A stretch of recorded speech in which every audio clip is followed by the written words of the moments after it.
The New York Yankees have made a shocking decision in regards to their interest into a player who they've liked for a while now. Meanwhile, nobody saw this coming as the Yankees just showed their hand and showed what their plans are going to be for the near future as the MLB trade rumors begin to heat up with trade season right around the corner.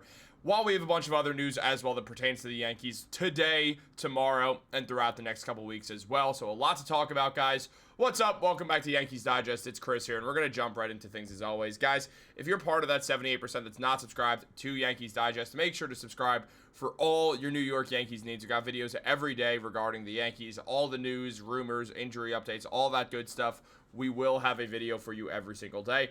All that being said, let's jump into it. Brian Cashman is known to make deadline moves, and I know you guys don't love when I talk about these trade videos, and this is not exactly a trade video, but there is an update that has an impact on the Yankees and what's currently going on with their team that nobody really saw coming. Is the Yankees, they've had prolonged interest in a few guys for multiple years now. I mean, the one that comes to mind as who's the biggest name is Sandy Alcantara, who the Yankees liked for a while. It's the same way the Yankees liked the idea of Juan Soto back when he was on the Nationals. It took them time to get him, but they eventually did, and we've looked at a few different guys throughout this time, and this is not an Alcantara video. You saw who it's about if you saw the thumbnail and recognized the face.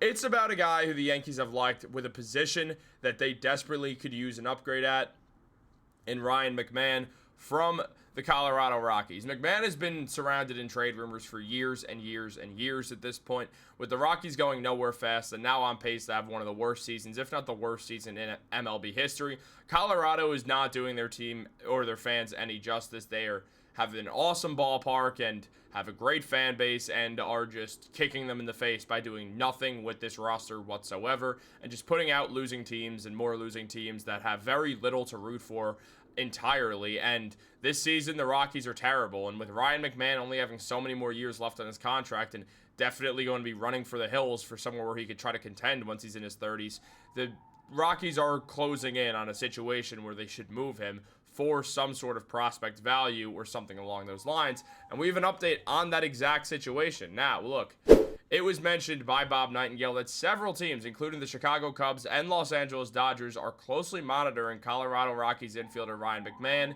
in case he's traded this summer.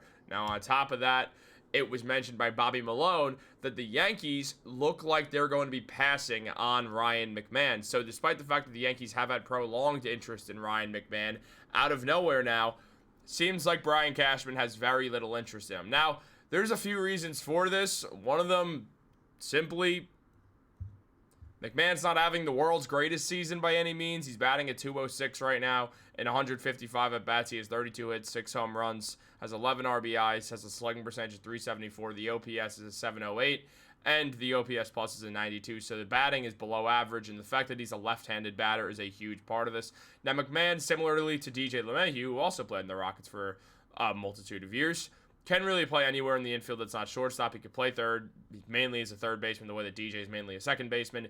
He could also play second base, though. He could play first base. The man's a very talented fielder, and because of that, he's going to garner a lot of interest on the trade market because he gives teams a left-handed batter. However, the Yankees don't need a left-handed batter. They need a right-handed batter. So with all that in mind, the Yankees have found themselves in a situation where, frankly, they just need to go out and find a right-handed guy, but there's more to this than meets the eye as well. Look, with the Yankees right now, they don't need Ryan McMahon, and they do need some sort of infield help. I mean, you look at McMahon, his away stats are not great, meaning that he could be a Coors Field merchant this season with a batting average of 156, an on-base percentage of 262, an OPS entirely of .507, 1 home run, and 3 RBIs in those 25 games. So there is some fear that he's a Coors Field merchant right now. So that gives the Yankees another reason to not make this move.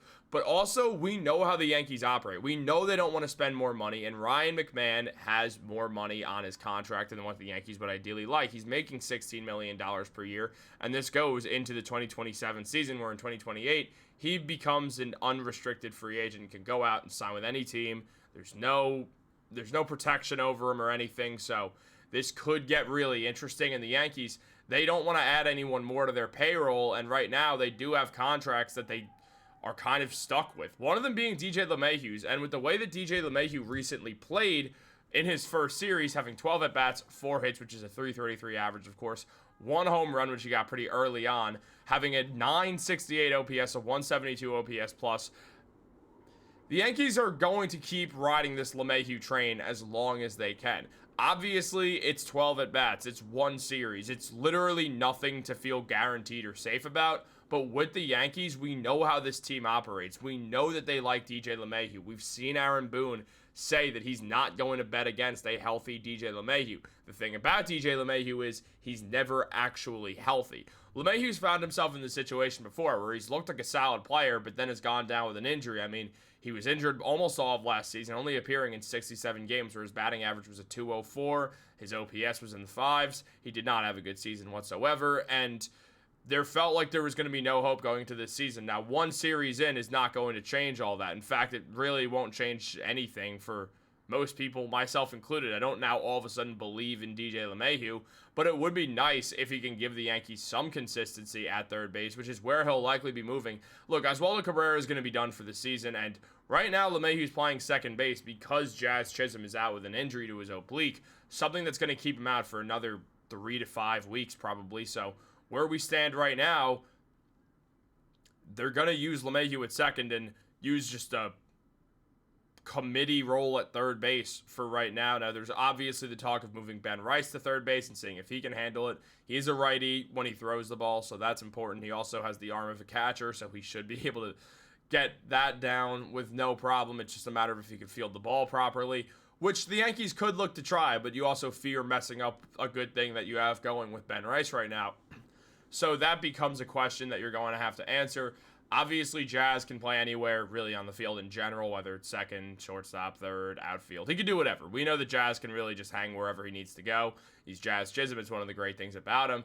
But with the injury right now, there is concern to when he's going to be back and what the New York Yankees are going to do. So, look, I know he's not having a great season, batting a 181 right now, and the OPS is in the low 7s, which is below average, but barely below average, and I do think Jazz is going to get things going once he comes back from injury. But for Jazz, it's just important for the Yankees to really continue just moving forwards with them for right now. And on top of that, the Yankees just are going to need to do something with their infield. And right now, LeMahieu gives them stability. And we know that since the Yankees don't want to add more money, that becomes a thing. We look at LeMahieu's contract, and it's not like there's a ton of time left on his deal. It's this year and then next season, and then they're done and they're out of it. Now, the Yankees maybe will DFA LeMahieu next year if that's what it comes to. But this year, they're going to try to use him just because, frankly, it's what makes sense for this moment in time. Now, again, things can change very fast, but I'll tell you one thing, it's not going to change in the form of Ryan McMahon going to the Yankees. That is not going to happen. That ship has sailed.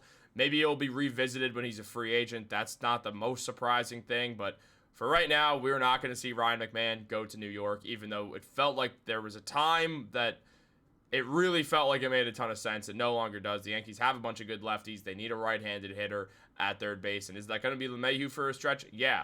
Will the Yankees look to improve at the deadline if LeMahieu's not playing really well? Absolutely they will. We know the Yankees make deadline moves, so it's just a matter of time. But guys, I do not hate the situation the Yankees are in right now as they're winning games, and that's what matters. But what do you think about all this? Let me know in the comments down below. Like this video, subscribe, turn on post notifications. Have a great day, and go Yankees.